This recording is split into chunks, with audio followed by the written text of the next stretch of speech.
23 आज के लिए।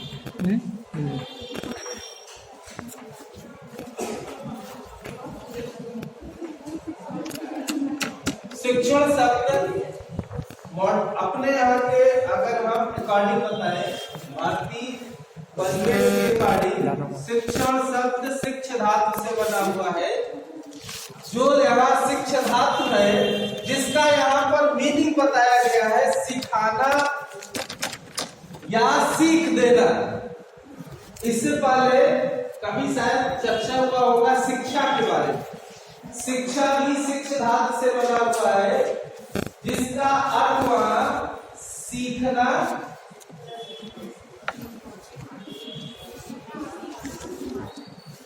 इसमें क्या होता है, सीखना और सिखाना दोनों रहता है, उसमें दोनों होता है। शिक्ष धातु वहां पर सीखना और सिखाना दोनों होता है, लेकिन यहाँ पर जो बताया गया है वो सिखाना या सीख देना होता है। सिखाना शब्द यहाँ पर आ रहा है, सिखाना या सीख देना। किसको सिखाना? छात्र को सिखाना। किसी थर्ड पर्सन सामने जो रहेगा उसको यहाँ पर सिखाया जाएगा। इसलिए जब भी शिक्षण की बात आएगी वहां पर सिखाने की बात आती है। जब तक सामने वाला बालक सीखने में सफल नहीं होता तब तक हम उस शिक्षण को सही शिक्षण नहीं कहेंगे। शिक्षण कार्य वही सबसे सही उपयुक्त माना जाता है जिसमें हम बालक के व्यवहार में परिवर्तन करने में अगर हम सफल रहे तो हमारा शिक्षण कारगर माना जाता है। जैसे हम कोई टॉपिक यहाँ पढ़ा रहे हैं, एज ए टीचर हम यहाँ पर पढ़ा रहे हैं, अगर आप उस टॉपिक को समझने में सफल हुए तो वह सही शिक्षण माना जाएगा। नहीं तो कभी कभी ऐसा भी होता है, टीचर अपने हाव भाव को इतना अधिक दिखाता है, इतने अधिक क्लिष्ट शब्दों का प्रयोग करता है कि जो बच्चे रहते हैं उसमें से बहुत कम ही बच्चे उस विषय वस्तु को सीख पाते हैं। तो जो शिक्षक है उसका यहाँ ये जिम्मेदारी है कि जब भी वो कोई शिक्षण कार्य करे वो पूरे कक्षा को पढ़ा रहा है, किसी एक पर्सन को इंगित करके नहीं पढ़ा रहा है। इसलिए इस चीज का ध्यान रहे कि सभी बच्चों के, जितने बच्चे बैठे हैं सबके व्यवहार में परिवर्तन अगर होता है तभी हम उसको शिक्षण की दृष्टि से शिक्षण कहेंगे, नहीं तो वह सही शिक्षण नहीं माना जाएगा। शिक्षण में यहाँ पर 3 बातों पर विशेष बल दिया गया है, जिसमें ये 3 ध्रुव बताया गया है। 3 ध्रुव, एक ध्रुव पर शिक्षक, दूसरे ध्रुव पर शिक्षार्थी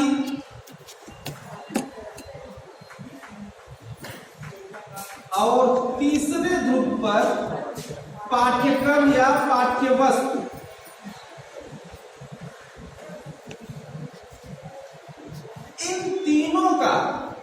इन तीनों का होना बहुत जरूरी है। अगर शिक्षण हो रहा है तो उस शिक्षण में इन तीनों का होना जरूरी है। शिक्षक किसको पढ़ाएगा?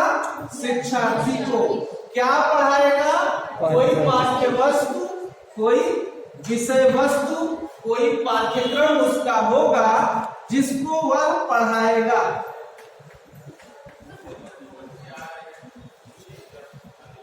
अगर इनमें से कोई एक चीज हटा दे तो शिक्षण कंप्लीट नहीं माना जाएगा। जैसे अगर इसी को हटा दे तो शिक्षक और शिक्षार्थी बचते हैं।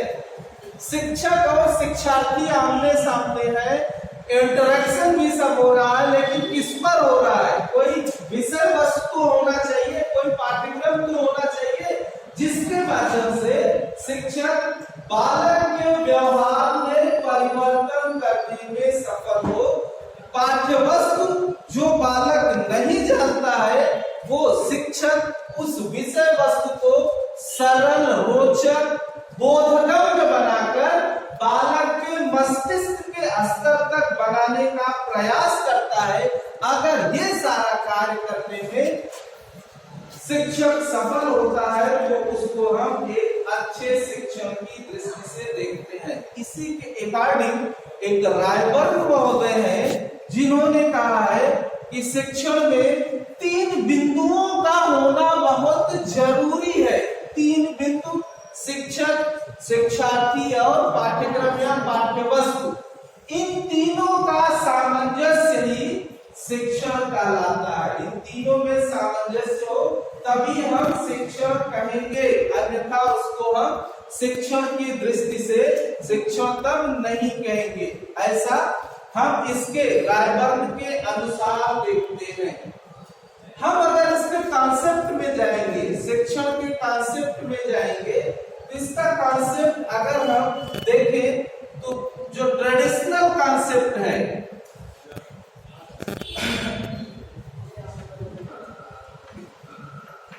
ट्रेडिशनल कॉन्सेप्ट, प्राचीन अवधारणा जो इसकी है शिक्षण की, प्राचीन अवधारणा,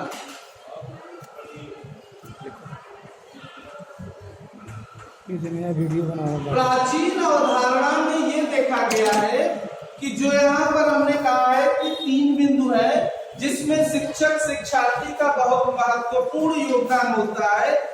जो प्राचीन अवधारणा होती थी उसमें शिक्षक प्रधान शिक्षा होती थी।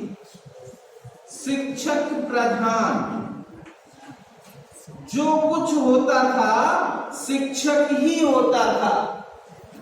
यहां पर जो शिक्षण भी होता था वो पूरी तरह से मौखिक होता था। मौखिक शिक्षण अर्थात भाषण के द्वारा, लेक्चर के द्वारा। शिक्षक एक जगह रहता था, उनके इर्द गिर्द छात्र रहते थे। छात्रों को शिक्षक विषय वस्तु के बारे में बताता था, छात्र उसका आत्मसात करते थे और शिक्षक कितना बच्चे वो बालक सीख पाए हैं मौखिक रूप से ही उसका एग्जाम, परीक्षा लेता था। उस परीक्षा को मौखिक रूप से लेता था। जो बताने में सफल हो जाते थे उसको वो अगली कक्षा में भेज देता था। ऐसा प्राचीन काल में होता था। शिक्षक प्रधान, शिक्षक ही सर्वे सर्वा होता था।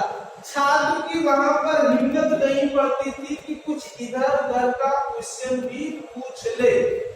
ये प्राचीन अवधारणा है। इसको हम वैदिक कालीन शिक्षा अगर कहें तो उस समय की शिक्षा लगभग इसी जैसा होता था। लेकिन धीरे धीरे वो जो उस काल में होता था धीरे धीरे परिवर्तन होता चला गया।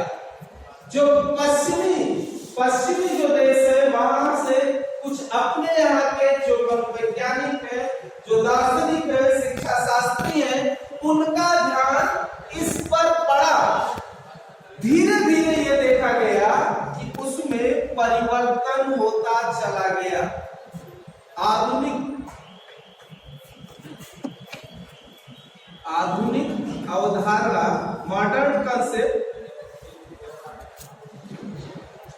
आधुनिक अवधारणा में जब इसका विकास, शिक्षा का विकास हुआ, उसी तरह से शिक्षण का भी विकास हुआ, इसकी विधियों का भी विकास हुआ। उसमें आप देखेंगे फ्रोबेल मनोवैज्ञानिक, शिक्षा शास्त्री, दार्शनिक, फ्रोबेल, मॉन्टेसरी, हर्बर्ट स्पेंसर,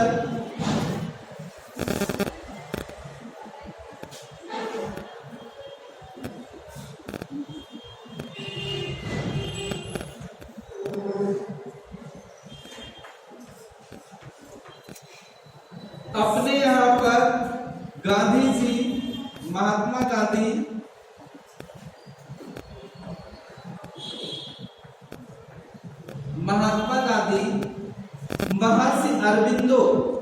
महर्षि अरविंद,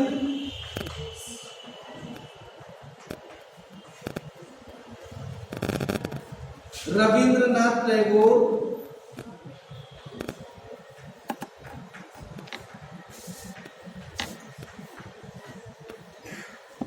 रविंद्रनाथ टैगोर या स्वामी विवेकानंद,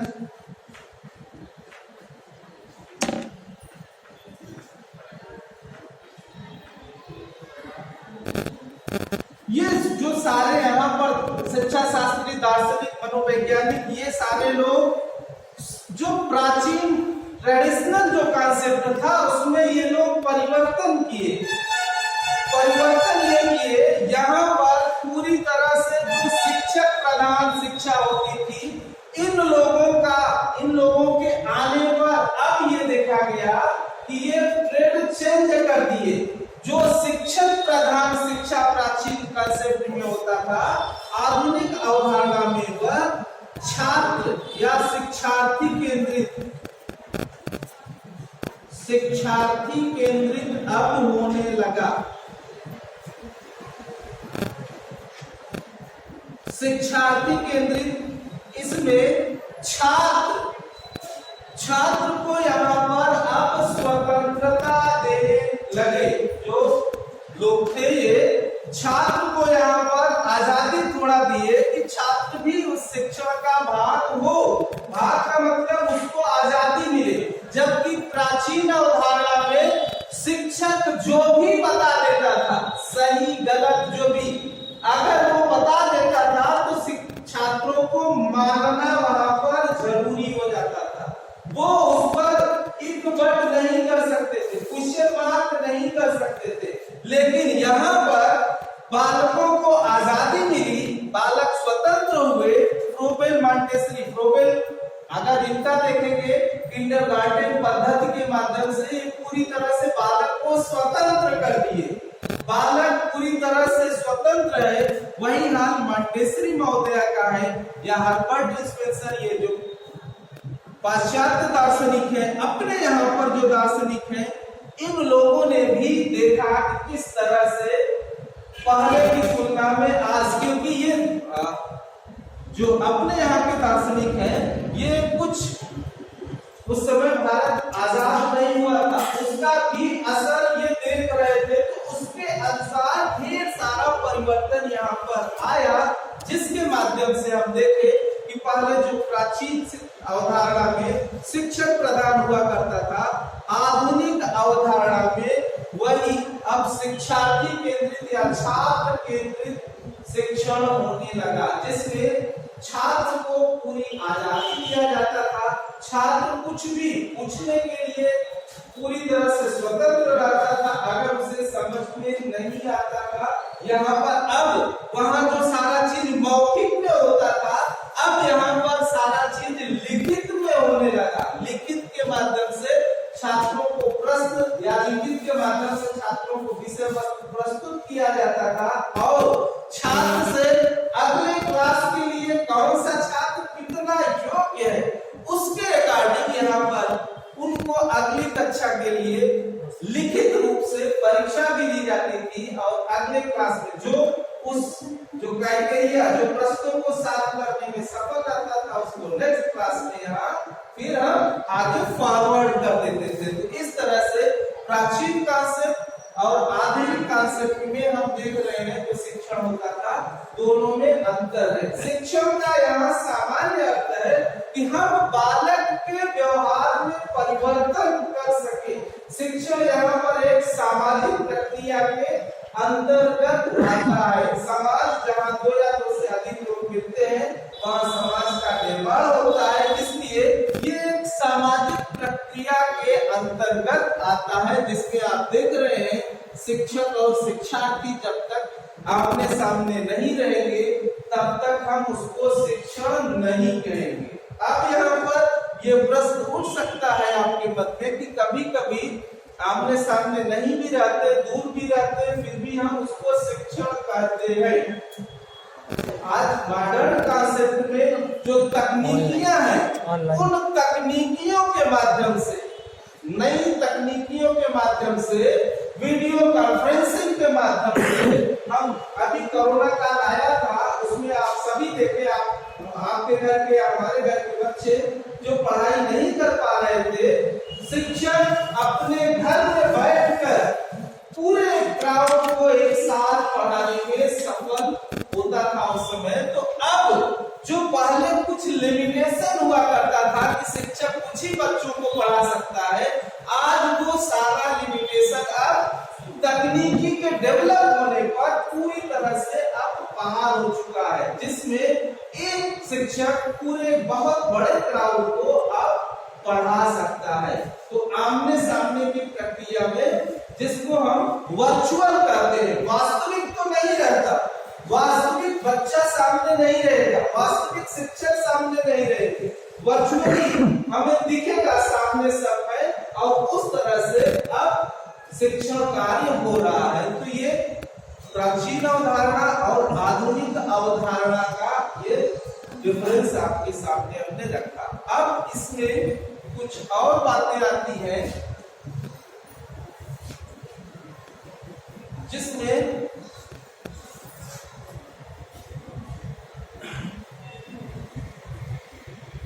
कभी कभी ये भी होता है कि शिक्षण किसे कहा जाए, उसके लिए दो तरह से होता है, व्यापक शिक्षण का व्यापक अवधारणा, शिक्षण की व्यापक अवधारणा,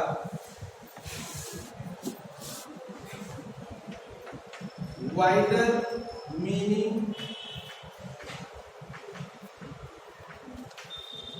ऑफ टीचिंग।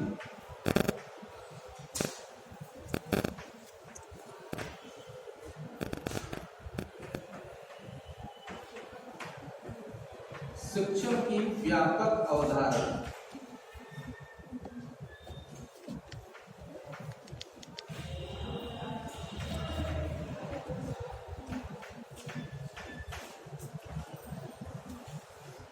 व्यापक अवधारणा और संकुचित अवधारणा दोनों साथ लेके आपको चलते हैं।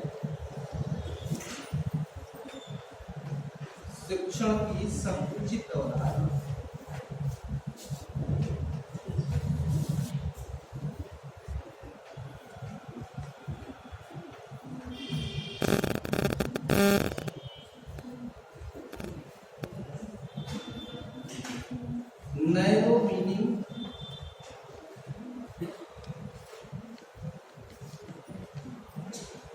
नैरो मीनिंग या नैरो कॉन्सेप्ट आप कीजिए, नैरो कॉन्सेप्ट आप कीजिए।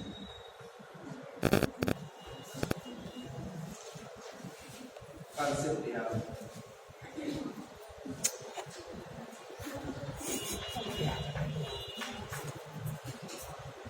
इसके अकॉर्डिंग अगर हम देखें, व्यापक अवधारणा के अकॉर्डिंग देखें तो कोई भी जो दो पर्सन यहाँ पर होते हैं, दो पर्सन कोई भी यहाँ पर कभी भी शिक्षक और शिक्षार्थी हो सकते हैं, जिसमें एक ज्ञान देने वाला होता है और एक ज्ञान लेने वाला होता है। हम ये भी देखते हैं कि यहाँ पर जो व्यापक अवधारणा टीचिंग का है, इसमें ये देखा गया है कि एज बाउंडेशन भी यहाँ पर नहीं होती, यहाँ पर भी नहीं फुलफिल उतना होती, लेकिन यहाँ पर हम फिर भी देखते हैं इस जगह पर कोई भी बालक जो वाइडर मीनिंग या व्यापक अवधारणा है शिक्षण की, कोई भी बालक, कोई भी व्यक्ति किसी को भी कहीं पर भी कुछ भी जब बताता है, जो ज्ञान प्रदान करता है, उसके अकॉर्डिंग हम उसको एक शिक्षण के रूप में देखते हैं। जैसे हम रास्ते में जा रहे हैं, रास्ते में अगर कहीं हमें कोई जानकारी हमें व्यवस्थित देने लगता है, किसी भी विषय वस्तु के बारे में जानकारी देने लगता है, तो वो भी एक शिक्षण के तौर पर होगा, क्योंकि वह हमारे ज्ञान परिवर्तन, हमारे व्यवहार में परिवर्तन करने में वो सफल रहा।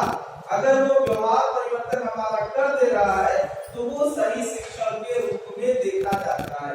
हम कहीं घूमने गए हैं, देशाटन के लिए गए हैं, किसी मेले में गए, कहीं ऐसे जगह पर गए हैं जहां पर कोई छोटा बच्चा ही मिल गया और हमें वहां किसी ऐसी तकनीकी के बारे में विधिवत को बताना स्टार्ट कर दिया, तो वहां पर हम उसको एज ए टीचर के रूप में हम एक्सेप्ट करते हैं, जो बताने वाला है।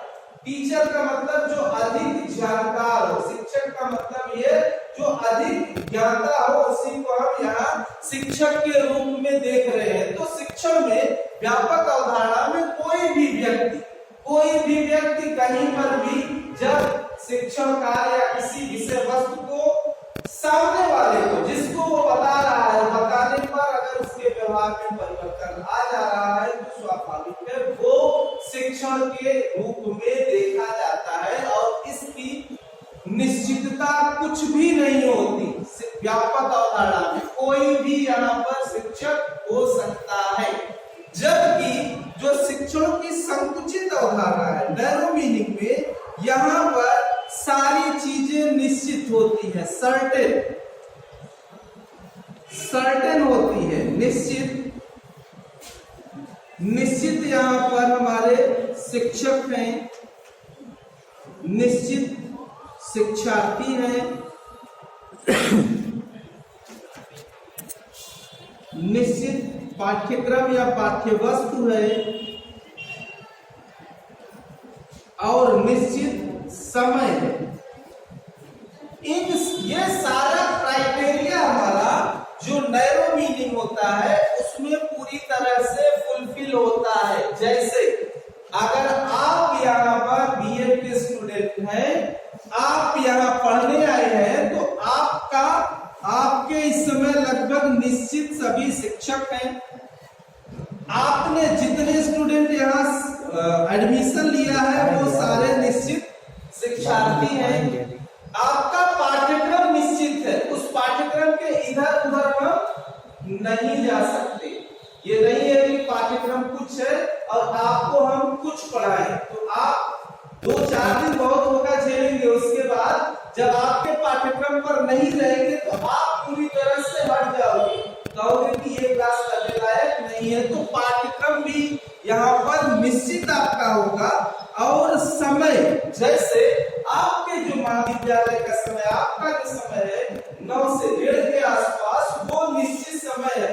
उसके पहले अगर आप आते हैं, जैसे और पहले आएंगे तो आपको हो सकता है कॉलेज प्रांगण में आपकी स्वीकृति ही न मिले, और अगर आप यहाँ 4 बजे के बाद यहाँ बैठकर पढ़ना चाहोगे तब भी यहाँ पर स्वीकृति नहीं मिलेगी। तो वो सारा चीज निश्चित है, उस निश्चित चीज में ही ये क्राइटेरिया है, इसी के अंतर्गत आप रहेंगे निश्चित। इसीलिए इसको हम संकुचित शिक्षण कहते हैं, जिसमें शिक्षक एक निश्चित